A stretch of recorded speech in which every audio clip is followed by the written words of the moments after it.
কলকাতার দিকে যারা থাকেন তারা জানেন যে বেলঘরিয়া ওভারব্রিজ বন্ধ হয়ে গেছে জানুয়ারি মাস থেকে মেনটেন্যান্সের জন্য। মেনটেন্যান্সের দরকারও ছিল। বহু বছর আগে তৈরি। সত্যযুগের ব্রিজ, সেটার কোনো মেনটেন্যান্স হয়নি। হওয়া দরকার ছিল, সে ব্যাপারে কোনো সন্দেহ নেই। কিন্তু এর ফলে প্রচুর মানুষের একটা সমস্যার সৃষ্টি হয়েছে।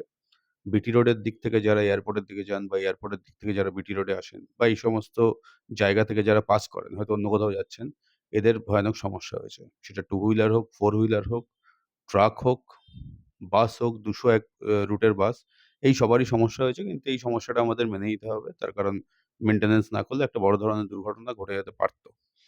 ব্যাপারটা হয়েছে যে এই ব্রিজটা মেইনটেন্যান্স এর কাজ শেষ করার জন্য ৪ মাস সময়সীমা ধার্য করা হয়েছে। জানুয়ারি, ফেব্রুয়ারি, মার্চ, এপ্রিল বাড়িয়ে মে ধরলাম। অর্থাৎ পুজোর আগে।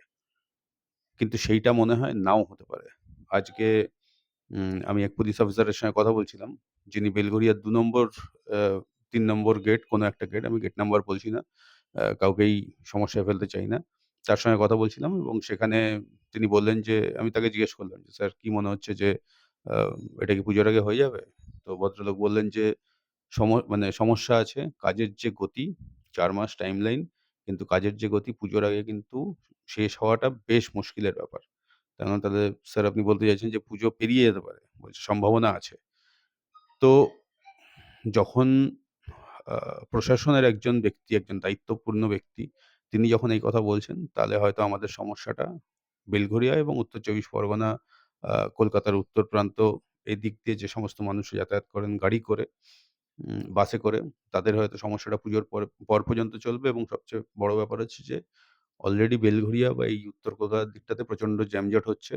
আ বিভিন্ন গেট দিয়ে, রেলওয়ে গেট, ২ নম্বর গেট এবং ৩ নম্বর গেট দিয়ে গাড়ি ঘোড়া পাস করতে হচ্ছে। সেটা যদি পুজোর আগে ওই ব্রিজটা চালু হয়ে যেত তাহলে এই সমস্যা মিটে যেত। কিন্তু পুজোর সময় পর্যন্ত যদি এই ব্রিজ ঠিক না হয় এবং পুজোর পর পর্যন্ত যদি চলতে থাকে, তাহলে পুজোর সময় কিন্তু উত্তর কলকাতার দিকে বেশ ভালো যানজটের সম্ভাবনা হতে পারে। সেটাই এখানে বলার যে আরো একটু ধৈর্য ধরতে হবে মনে হয় আমাদের, সঠিক ব্রিজ ফিরে পেতে গেলে আরকি।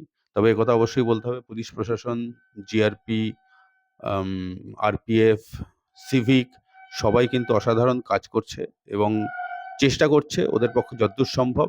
এবার সেটা তো তারপরের ব্যাপারটা তো আর কিছু বলার নেই। সেটা যেরকম হচ্ছে, হচ্ছে।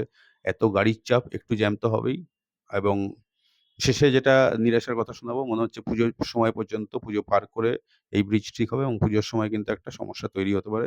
কারণ নরমাল সময়ের রাশ আর পুজোর রাশ একেবারেই এক নয়। দেখা যাক কি হয়।